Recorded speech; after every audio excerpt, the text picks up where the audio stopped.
자, 안녕하십니까. 반갑습니다. 오늘은 어제 같은데요. 제가 녹음을 한 게 세 번까지 한 것 같고요. 이건 네 번째인 것 같습니다. 저번에는 공덕의 결실에 대해서 이제 좀 알게 됐죠. 제가 이제 이렇게 개괄적으로 하는 이유 중에는 좀 이렇게 뭐라 그러죠? 처음부터 너무 깊이 들어가 버리면 좀 약간 거부감이 생길 수 있다고 생각이 들어서 그냥 대충 이런 거 있다. 예, 이렇게 생각하시면 될 것 같습니다. 그리고 조금 이제 하다 보니까 제가 앞에 걸 듣다 보니까, 그리고 다른 스님들 거도 이제 보다 보면, 그, 말씀들이 처음에 그 유튜브를 올렸던 영상들을 보면, 말씀들이 좀 이제 중간에 하다 보면 생각이 많이 일어나죠. 그 생각들이 있다 보니까 저같이 이제 뭐 이런 소리 많이 들리게 될 겁니다. 제가 편집을 하려고 하다가 뭐 귀찮기도 하고요. 그냥 뭐 숨 쉬는 소리 같기도 해서 괜찮은 느낌이 들어서 그냥 편집 없이 그냥 바로 올리는 걸로 하겠습니다. 그리고 조금 이런 거 있잖아요. 예를 들어 공덕의 결실인데 통찰지는 모든 것을 이긴다. 웰라마경 이렇게 웰라라는 그 지역의 사람들의 어떤 경전 이야기인 것 같아요. 그런데 이런 것들을 너무 파고 들어가 버리면 나중에 뒤에 거 이야기할 때 피곤해져 버리니까 이런 거 있어요. 증명합니다. 이렇게 정도로 끝나고 그냥 쭉쭉 나가겠습니다. 그리고 하다 보면 이제 지금 처음이지만 양이 많아질 거예요. 많아지다 보면 뭘 들어야 될지도 모르겠고 뭐 그럴 수 있습니다. 그래서 그냥 술술 넘어가야 될 부분들, 너무 집착하지 않을 또 되는 부분들, 그런 건 넘어가고요. 중요합니다. 이거 중요합니다. 이 정도는 몇 번씩 강조하겠습니다. 뭐 숨 쉬는 소리, 이런 소리, 뭐 이런 소리 그냥 뭐 어떤 스님이 그냥 말하는구나 이렇게 들으시면 될 것 같습니다. 자, 오늘은 내용이 불교 마음 수련의 길입니다. 불교 부처님의 가르침이라는 게 끝내 이제 마음의 수련, 수행, 훈련, 연습 뭐 이런 건데요. 그걸 어떻게 하느냐가 중요합니다. 근데 거기에 어떻게 하느냐도 중요하지만 이로 인해서 생기는 어떤 확신 또한 내가 지향해야 될 점, 나아가야 될 점들이 분명해지는 건데요. 이런 것들을 조금 이제 생각을 해볼 만한 겁니다. 분명히 수행에 이익이 있어야 수행을 하겠죠. 당연히 있습니다. 그리고 여러분들이 일반 속세에서 애욕이 가득 찬 애욕이 가득 찬 상태에서 수행을 한다? 집착만 늘어날 뿐이고요. 사실은 진정 가져야 되고 무엇을 이제 열정을 가져야 되고 무엇을 버려야 하는지에 대해서 곰곰이 고민해 볼 필요성이 있다고 보여집니다. 불교라는 자체가 사실 수행이죠. 수행인데 우리가 성직자 이런 개념이 아닙니다. 수행자의 개념이고 붓다의 수행법을 따르겠습니다. 명확하게 그렇습니다. 다른 수행법도 많거든요. 요가, 탄트라, 또 고행, 그 다음에 선정에 빠져서 그냥 헤어나오지 못하는 선정주의 많은데 붓다의 수행만이 이 사바세계에서 벗어나는 열반에 들은 오롯한 길이다. 명확하게 고타마시타라다 붓다께서 명확하게 제시해 주십니다. 지금 이제 어설프지만 뒤에 가서 이제 명확하게 알게 되고 반복적으로 알게 되고 좀 익숙해지면 목숨을 버리더라도 후회하지 않는다. 이 내가 붓다의 가르침을 알았다는 것에 대해서 목숨이 다하도록 지키겠습니다 하는 정도의 또한 어떤 경우가 생기더라도 후회하지 않습니다라는 명확한 나의 길, 최고의 길이라고 확신하게 됩니다. 자, 처음이니까 부수적인 이야기도 많이 하고요. 구주렁구주렁 많이 합니다. 제가 여기 여름이 더우니까 에어컨을 틀어서 에어컨 소리까지 좀 들어갈 텐데요. 좀 이해해 주시고요. 그래도 기존보다는 음질이 좋을 겁니다. 처음에만 부수적으로 이야기 많이 하고요. 그 다음에 내용들 들어가면 이제 조금 이렇게 주석 달듯이 이야기하는 경우들이 좀 없지 않아 있습니다. 그리고 제가 하다가 조금 설명을 명확하게 하고자 하는 노력을 통해서 조금 이제 와전될 수도 있는데, 될 수 있으면 그거를 너무 중점으로 보시지 마시고요.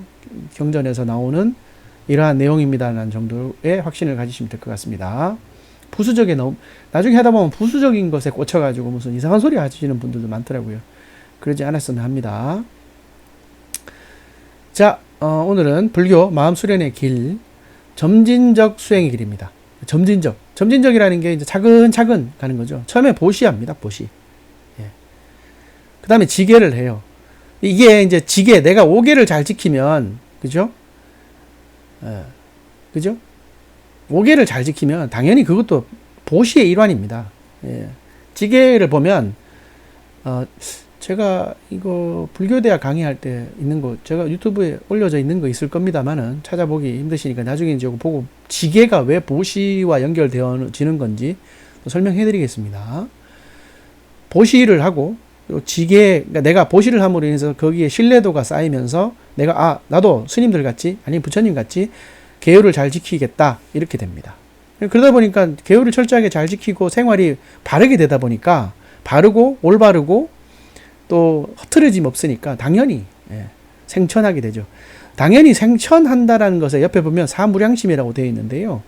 당연합니다. 사무량심, 자비심이 있고요. 자, 비, 히, 사 이렇게입니다. 자는 맺다라고 해서 자애. 제가 이 맺다숫다에 보면 자애경에 보면 홀 어미가 외아들을 키우는 것 같다. 그런 마음으로 사랑하는 마음을 내라 이렇게 표현하거든요. 그 다음에 비는 연민이라고 해서 까루나라고 하는데요. 까루나는 이게 상대방 이야기를 들어주고 거기에 같이 공감하는 걸 말합니다. 그래서 합해서 사랑하는 마음과 서로 공감하는 마음, 연민의 마음이 합해져서 자비라는 표현을 하죠. 보통 관세음 보살님 이야기할 때 대자대비 이렇게 천수천왕 관세음 보살 이렇게 대자대비 이렇게 하죠. 이게 시대에 따라서 변화하면서 많은 중생들에게 우상이 되고 또 발전하는 모습들로 진행되어지는 것들입니다.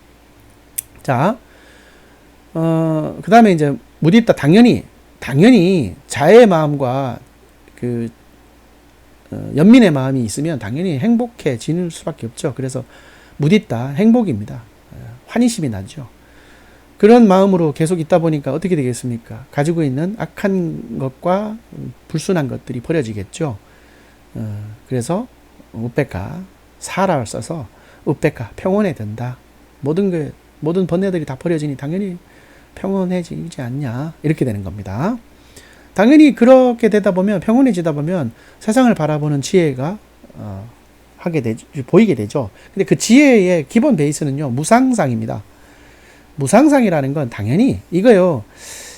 우리가 부처님 가르침이 무엇입니까? 라고 할 때 딱 그냥 한 방에 무상하다 이렇게 무상을 직관한다 이렇게 보시면 됩니다. 우리 장자 하셨던 장자 논문 하시고 어떤 교수님이 있는데 요즘 살이 많이 빠지셔가지고 그 교수님 책이 있는데 갑자기 이름이 생각이 안 나네요. 무상을 직관하라 이렇게 이야기를 하거든요. 연세대학교 교수님인 것 같은데 철학 교수님 것 같은데 이름이 갑자기 생각이 안 납니다. 나중에 생각나면 이야기하겠습니다. 무상을 직관하라. 붓다의 가르침입니다. 실제 우리가 보통 말할 때 무아를 자꾸 이야기해요. 맞는 말인데요. 사실은 무아 이렇게 돼버리면 거의 끝판왕입니다. 결론이기 때문에 누구들은 사람들이 말할 때 무아다 이렇게 자꾸 이야기하는데 처음에 시작하는 분들이나 끝판에 이야기하시는 분들도 공감을 하셔야 되는 게 그냥 무상을 직관하라가 정답입니다. 예. 그래서 보통 무상, 무아다. 내가 무아인지를 모르니까, 내가 무상하다라는 걸 모르니까 고통이 따른다. 이렇게 돼야 되는 거거든요. 그래서 첫 번째 그냥 무상하다. 이게 맞습니다. 무상한 지혜를 얻게 되는 거죠. 자, 출가한 상가의 경우, 상가라는 게 모임이라는 뜻이에요. 승가, 비쿠상가입니다. 비쿠에 대한 이야기를 다음에 좀 한번 해드리겠습니다. 출가한 상가의 경우 이렇게 됐습니다. 출가한 상가입니다. 출가한입니다. 이게 되게 중요한 이야기인데, 이게 출가한, 재가랑 출가랑 조금 구분되는 이야기이긴 한데요. 요게 출가자들은 무조건적인 게 좀 있고요. 이게 이렇게 하면 완전 확신할 수 있고, 재가들은 최소한 5개나 우리가 기본적으로 생활상에 다른 사람에게 피해를 주지 않는 정도의 생활상의 계율을 지켜야 된다. 이렇게 보시면 됩니다. 뭐 계죠. 그 다음에 집중은 정입니다. 해는 지혜죠. 계정의 사막인데요. 계는 더 높은 도덕적 계의 수행이고요. 정상계약으로 되어 있죠. 아비, 신라, 시카인데요. 아비, 들어보신 것 같죠? 아비담마 할 때. 정상, 최고, 아니면 또 다른 또 대면도 있습니다. 근데 최고 보통 말하죠. 희열, 담마에 대한 깊은 확신이 있으죠. 계율을 지키다 보면 당연히 부처님의 가르침에 대한 깊은 확신을 가지게 됩니다. 도덕적 가치에 힘도 붙죠. 확신을 가지니까 당연히 거기에 막 노력하니까 힘이 붙습니다. 그 다음에 선정. 계율은 우리 일상생활에서 짓는 계율이라면 집중은 이제 우리가 직접적 수행이죠. 더 높은 마음의 수행. 그죠? 아비찌tta, 시카는 학습입니다. 학습. 체크가 고요한 개발이라고 되어 있죠. 사마타 바와나 이렇게 되어 있습니다. 사마타 바와나인데요. 바와나가 수행입니다. 수행. 내가 수행을 계속 해 나간다. 사마타 수행을 해 나간다. 이렇게. 사마타 윗바사나 뒤에 설명이 나오기 때문에 그렇다. 이 정도만 아시면 됩니다. 그 다음에 내적인 마음의 고요함. 이렇게 죠. 아짜따. 아짜따. 바깥다는 바히따입니다. 아짜따. 내 마음속 안에 찢다. 마음에 사마타. 이렇게. 탁월한 집중의 유형. 그러니까 집중의 유형. 선정의 유형이 사선이죠. 그 다음에 그 윗단계인데요. 핸드폰 띠리링 울리네요. 뭐 이런 것도 그냥 올리겠습니다. 인감이 있죠. 탁월한 집중의 유형 4선입니다. 그 다음에 이제 무섭게 증득까지 향상 이렇게 됩니다. 요것도 뒤에 다 나오니까 설명 다 해드리겠습니다. 그러니까 대충 개괄적으로 이렇다. 김재성 교수님이 이걸 잘 이렇게 해주실 것 같습니다. 어디 가서 강의하시는데 PPT 이렇게 활용해 주시는 부분이 너무 감사히 생각합니다. 그 다음 지혜, 더 높은 지혜의 수행. 아디 빵야 시카라고 되어 있네요. 사물의 진정한 본성에 대한 직접적인 통찰. 사실요, 사물의 진정한 본성에 대한 이 말이 조금 속을 수 있습니다. 사물의 진정한 본성에 대한 이렇게 되면 보통 그냥 물질적인 걸 지수화풍 4대겠죠. 그리고 그 지수화풍 4대로 요소를 이루어진 모든 우주의 개념과 내가 바라보는 나의 입장에서 세상을 바라보는 육군과 육경의 입장에서 바라보는 통찰 능력, 그걸 지혜. 그런데 끝내 무상한 생각, 무상상입니다. 벌써 이제 주절주절 이야기하다 보니까 한 13분이 지난 것 같습니다. 오늘은 여기까지 하고요. 다음은 점진적 수련에 대한 것들에 대한 구체적인 이야기를 또 하겠습니다. 자, 오늘 여기까지 하고요. 뒤에 또 올리겠습니다.